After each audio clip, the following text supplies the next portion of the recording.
we miss our family, our country, and I think that the war is over, so that we have to go back to our Vietnamese country to recreate our country. Lee Min Thanh is a refugee from South Vietnam. When Saigon fell, he fled to America. Now, 2 months later, he desperately wants to go back, and so do 150 other refugees at this camp in Arkansas alone. It's not a question of being disillusioned with America or of any burning desire to work for Saigon's new communist regime. In most cases, the reason's more personal. Mr. Tan's got 6 children, the youngest barely 2 years old. All of them are with his wife and the rest of his relations back in South Vietnam. And this is the last one. That's my 22 months, yeah. You have a big family. Yes, sir. Starting a new life in America would mean he'd almost certainly never see them again.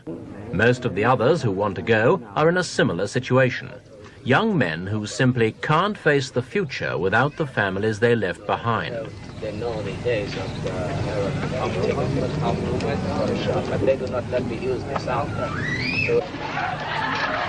New Hartford, Connecticut, and a new home for some of the refugees who have decided to stay and who've made it out of the camps and into American life. It can only happen when the refugee family finds a sponsor, someone who's prepared to shoulder the practical and financial burdens whilst the refugees find their feet. This woman's one of a group of Connecticut housewives who fairly swamped their charges with old-fashioned American hospitality. They've provided an old house to accommodate this family of refugees, 4 adults and 8 children. For the youngsters at least, it's a chance to forget the horrors of the war and concentrate on simply being children once again. Get in. Yes, let me get in.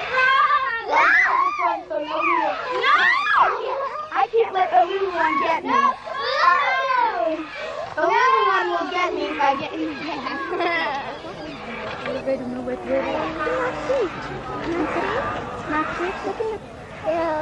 Not all refugees have had a welcome as warm as this one. Americans have shown everything from discreet opposition to outright hostility to this Asian influx.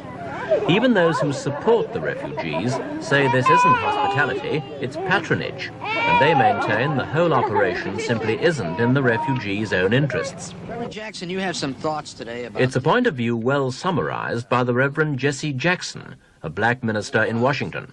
Well, our concern is that Americans are basically being put in an emotional bind. On the one hand, the spirit of America, give me your tithe, give me your poor, your huddled masses, that's still a sound situation.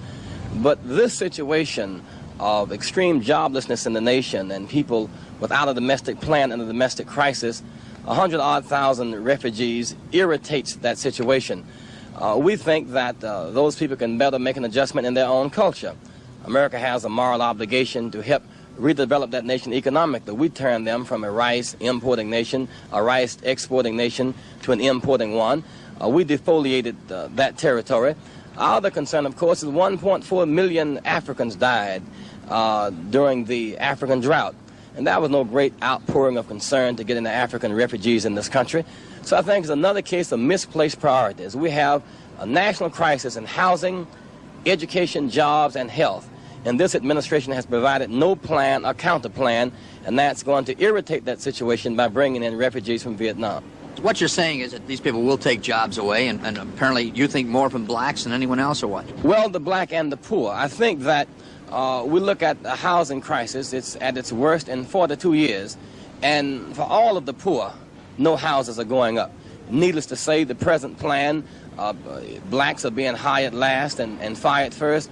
So it's certainly going to have a certain effect upon black people, but it's going to have an effect upon the economy generally for persons in the lower echelon. Well, do you think that we have a special concern or a special moral obligation to the Vietnamese who helped us? Well, indeed we do, but the question is how do we carry it out? I think, for example, that to have a baby lift for 2,000 Vietnamese babies and then ignore 100 to 150,000 babies of the orphanage age who are institutionalized in America is political hypocrisy. That's no way to assuage guilt for the involvement in the Vietnam War, to bring 100,000 people away from their culture. And incidentally, there are reports today that some of those persons didn't know that they were flying to America. They thought that they were flying to Thailand. There's a lot of mess involved, and it is more political than genuine.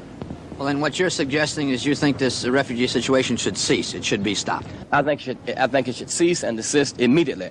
I think that we should have a more mature response to helping Vietnamese, like helping them economically, like helping them to regain their agricultural strength, like helping them educationally. I think that we can give them aid within the context of their culture.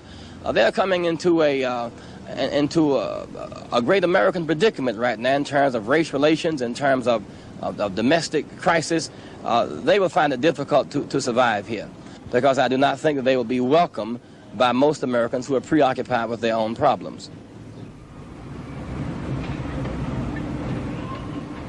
Providing a welcome for the refugees has proved rather more difficult than the Americans had expected. They thought at first they'd be playing host to no more than about 30,000 of them, the hardcore of those who were considered the most likely victims of communist reprisals. In fact, the final panic-stricken evacuation brought 130,000 refugees out of South Vietnam. Roughly a third went to American camps in Guam and Singapore. Some went to neighboring countries, such as Thailand, and the rest, about 54,000, came to the United States, where they're now housed in 4 transit camps made over by the military. Nearly half are here at Fort Chafee in Arkansas.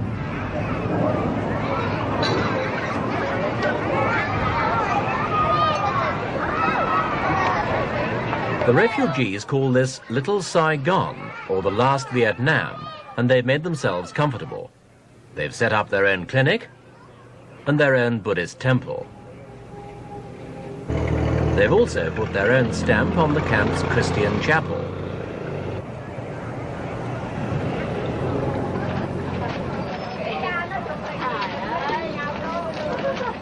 Refugees who found a sponsor have been leaving Fort Chafee at the rate of 200 a day, but there are still 23,000 left. The camp's civilian administrator claims it'll be able to close down within 5 months, its task fulfilled.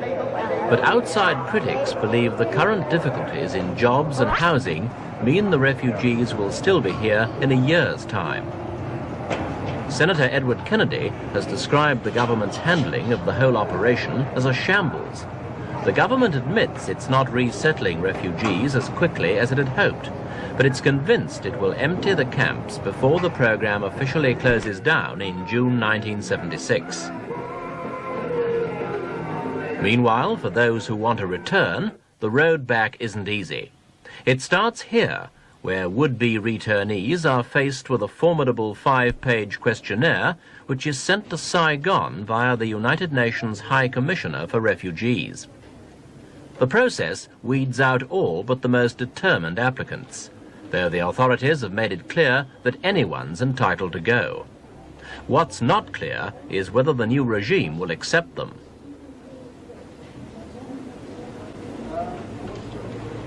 For many refugees, there's a considerable risk in going back.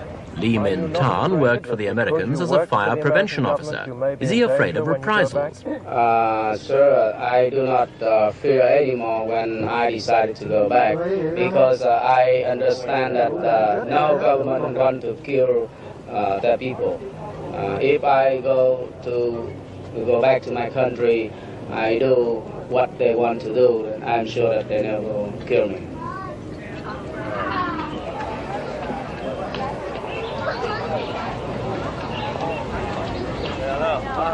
So far, less than 2,000 refugees from the 4 American camps have asked to return.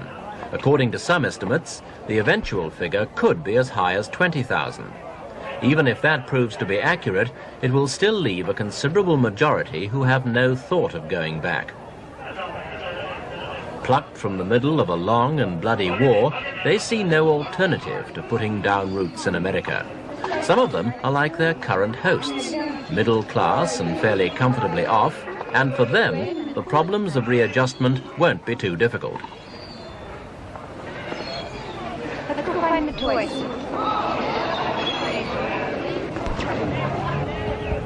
Many, though, face a far more hazardous future. For as long as they've been in the camps, they've enjoyed a necessary but somewhat unreal kind of security, and they know it can't last. Sooner or later, they've got to strike out on their own and find their own place in the American melting pot of races. That wouldn't be easy at the best of times, but now, in the middle of a serious recession, it will be a difficult road indeed.